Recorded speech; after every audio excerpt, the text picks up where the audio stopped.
Welcome to another build overview video for patch 3.25 Settlers of Kalguur.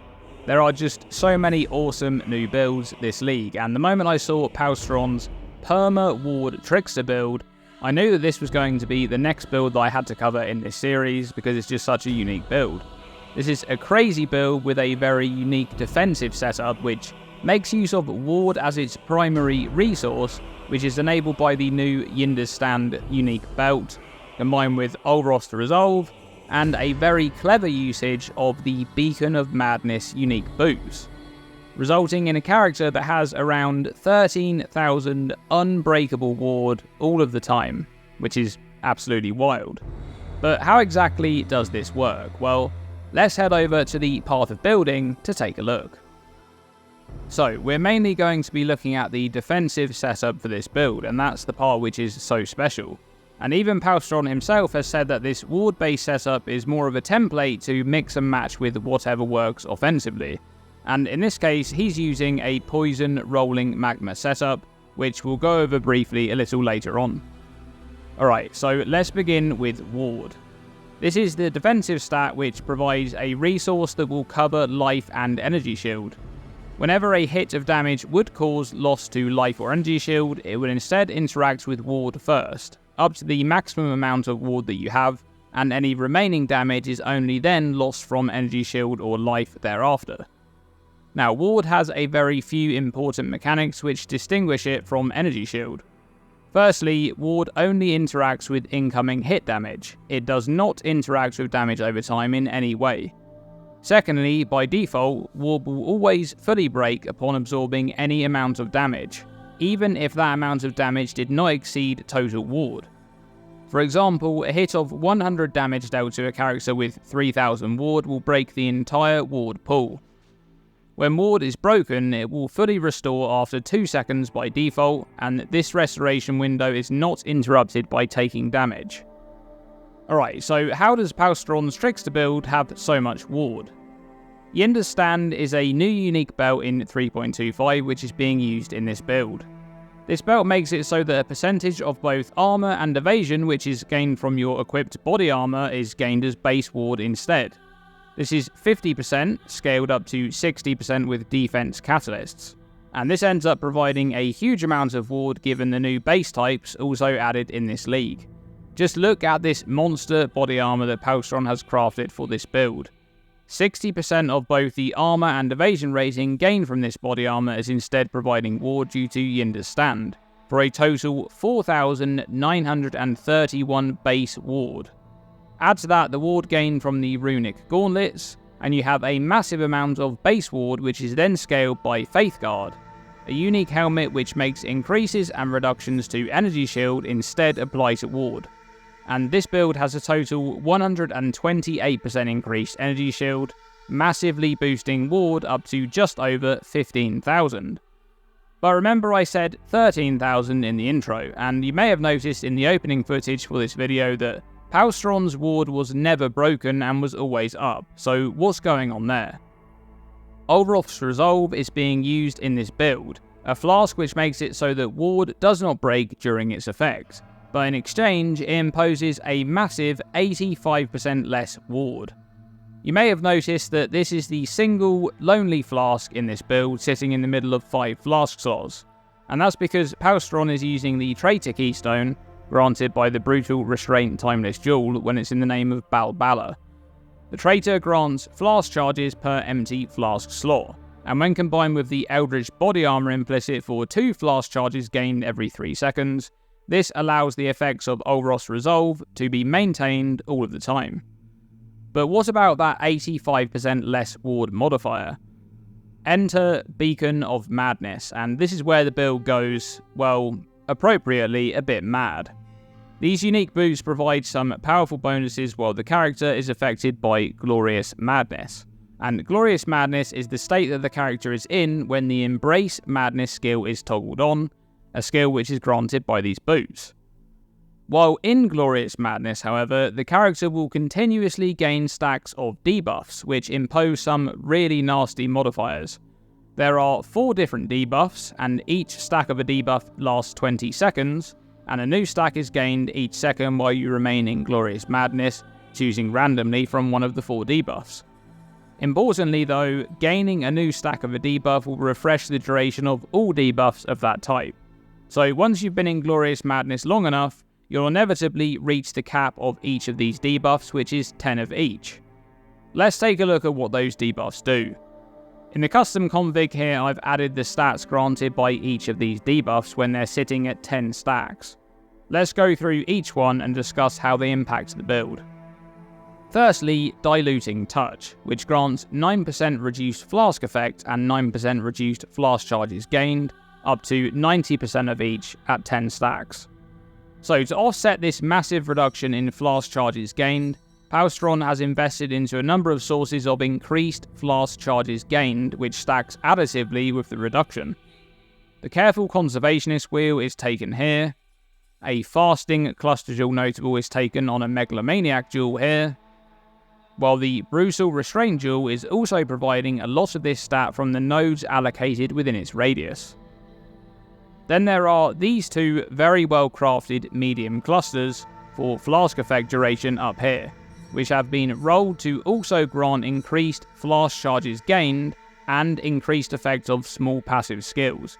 So each of these small nodes grant 8% increased flask duration and 4% increased flask charges gained.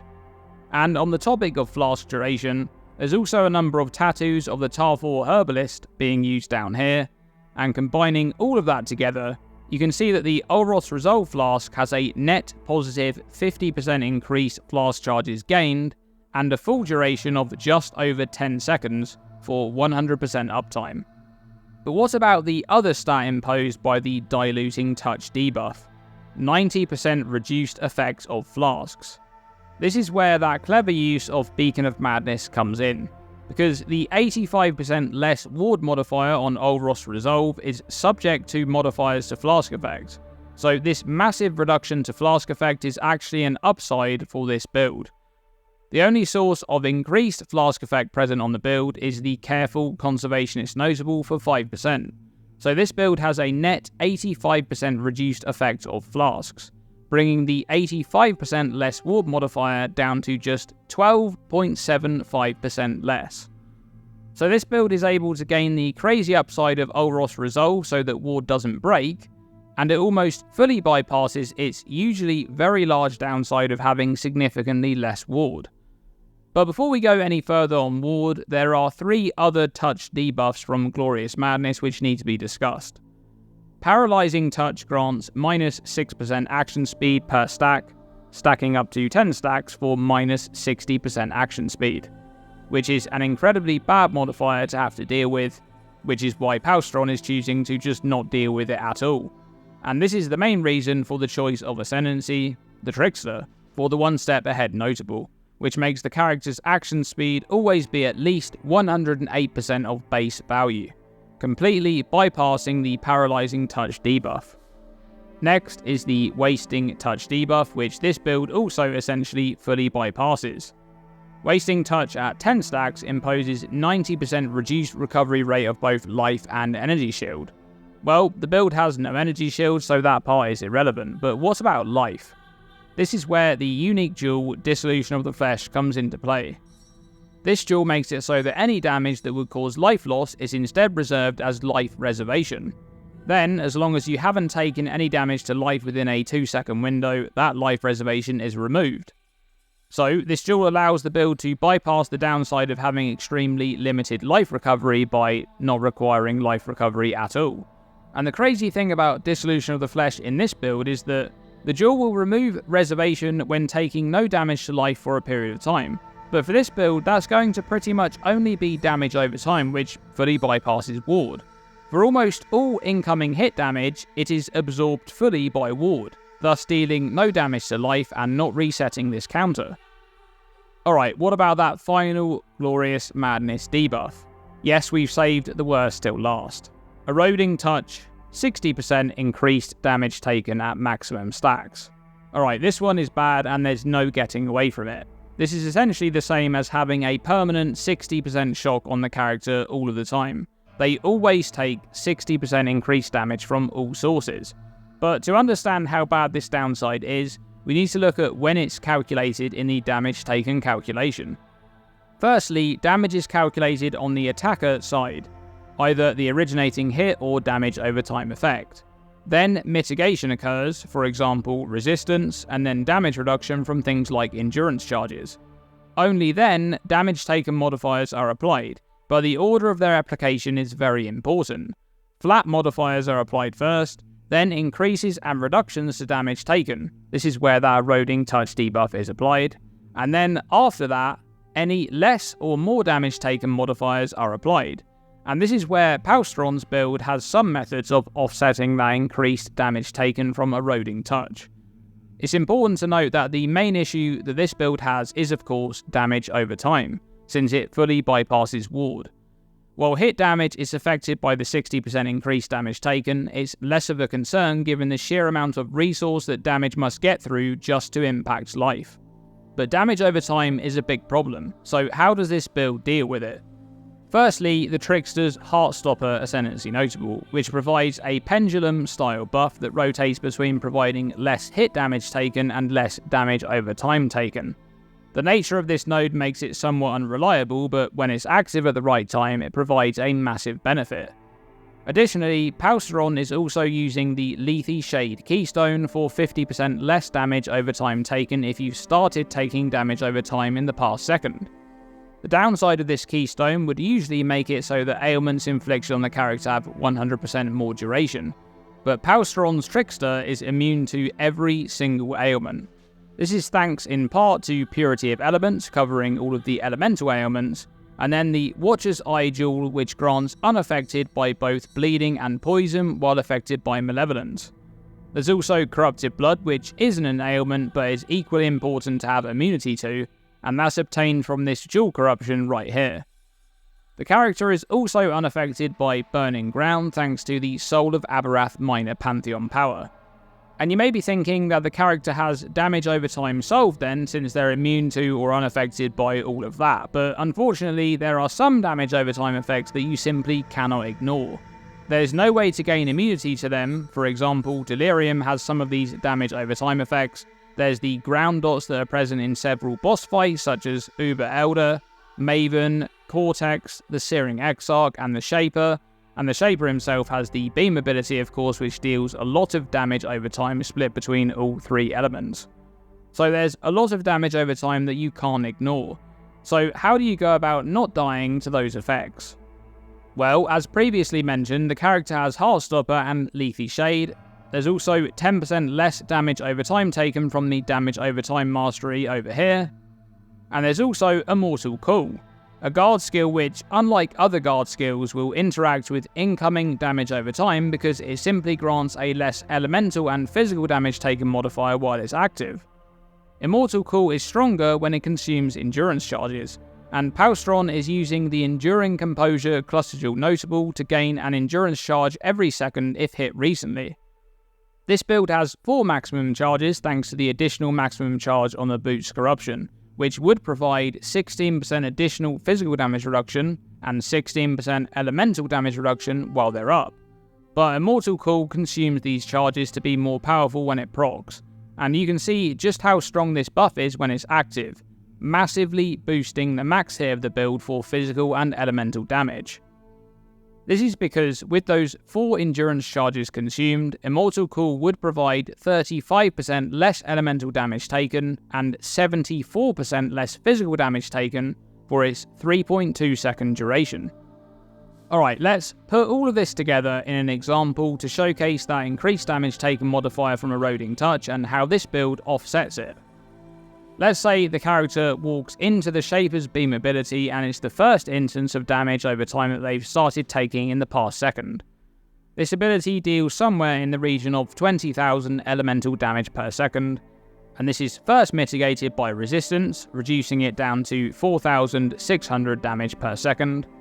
Then, if the character had their endurance charges, they would provide elemental damage reduction, but let's say that these charges have been consumed by Immortal Call. So next in the calculation is that Eroding Touch debuff, increasing damage taken by 60%, increasing it up to 7,360 damage taken per second. Next is the more and less modifiers. So Lethe Shade goes to work for 50% less damage over time taken, halving the damage down to 3,680 damage per second. Then Immortal Call provides 35% less elemental damage taken, lowering the damage down to 2,392 damage per second. Then there's also the Damage Over Time Mastery for 10% less, lowering it down to 2,153 damage per second. And lastly, if Heartstopper is on the correct rotation, its less damage over time taken buff would lower this all the way down to 1,292 damage per second. And that's the amount of damage the character would take for the first second while Lethe Shade is active. And this damage goes straight through ward and immediately reserves life due to dissolution of the flesh. So you can see that even though there's a devastating increased damage taken modifier that's always present, the build does have quite a few stacking less damage taken modifiers to help offset that debuff.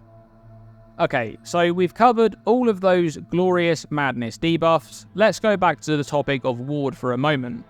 The reason that hits are much less of a problem for this build is because of that huge 13,000 plus ward that's always up and cannot be broken. This means that every incoming hit is mitigated in the same order of operations discussed previously, and once mitigation is finished, the damage is directed to ward first, and only then will it pass on to life, but only if that damage exceeds the amount of ward. So an incoming hit must deal over 13,303 damage after all mitigations have taken place for it to actually deal damage to life. Any lower and it's simply absorbed by ward and never impacts life. And that's why you see Paustron in the opening footage of the video running through Uber Exarch Bulls, seemingly taking no damage. The damage is being taken, but it's impacting ward and only ward. The damage isn't enough to exceed ward, so it looks like no damage is being taken. Alright, so what other defenses are present that we haven't mentioned just yet? Well, the character has capped spell suppression coming from the Inveterate wheel, the Instinct wheel, and the modifiers on the body armor and gloves, as well as a single tattoo of the Ramako Shaman to cap out at 100% chance. So any incoming spell hits are lessened by 50%, improved to 53% thanks to the modifier on Inveterate. Then there's 8% additional physical damage reduction on the body armor to go with the PDR granted by endurance charges to help shore up defenses against physical damage. And the build is also immune to curses as long as Despair has been cast in the past 10 seconds thanks to the modifier on Balance of Terror. Important considering that the build is not significantly overcapped on resistances. Okay, so what about the offense of the build? This is where things are quite interesting because, as Paustron said in his own video about this build, the ward setup is kind of an open canvas or a template to use with whatever you can make work. In the case of Paustron's setup, he's using Rolling Magma to poison due to the modifier on the Beacon of Madness, which makes all damage inflict poison. Nimis is being used to make the Rolling Magma projectiles return after they've run their course, but interestingly, the Nimis modifier, which makes projectiles be fired in random directions, actually makes Rolling Magma change direction each bounce, and you can see in the footage that this makes for a lot more overlaps, especially depending on the terrain of a map. The damage of a skill varies greatly depending on how the Rolling Magma can bounce and where it can and can't go. Now this is combined with two crazy wands which provide a ton of damage from gem levels, dot multi and fire as extra chaos. But importantly, both of these wands are enchanted with the runesmithing enchantment, Haunted by Tormented Spirits. This enchantment grants the same buff provided by the Speaker of the Dead Keystone, which is 35% increased damage, attack, cast and movement speed, which is doubled as there's two of these enchantments. And on top of that, the character also gains two random Tormented Spirit buffs, which can sometimes provide a bit extra there as well, but those are a lot less reliable. Add to those wands this Focused Amulet for a further 4 gem levels, and the Awakened Elemental Focus for another gem level, and the build is able to reach a level 28 Rolling Magma. There's also Elemental Overload for the portion of poison damage originating from fire damage, which is most of it for 40% more damage. There's also Wither coming from the Balance of Terror modifier, and the fact that this build doesn't need to invest into any poison chance because the Beacon of Madness makes all damage inflicts poison, as opposed to just allowing all damage to inflict poison, which is more investment that can go elsewhere. The end result is a lot of damage, as you saw in the opening footage. This build can reach stock cap given the correct terrain, which is impressive considering the defensive setup that it has going on. But I think the really fun thing going on here is the options you have offensively with the ward template of this build. Beacon of Madness boots actually have 3 different types. There's the ones used in this build for poison and chaos explosions, but there are also 2 other versions. One which grants igniting, shocking and chilling conflux so that all damage inflicts those ailments, and that one also makes you immune to elemental ailments, and a third version which grants a big chunk of double damage chance along with a large amount of maximum fortify. These 2 options provide entirely new opportunities for completely different builds offensively, while maintaining that similar defensive template for a perma-ward setup.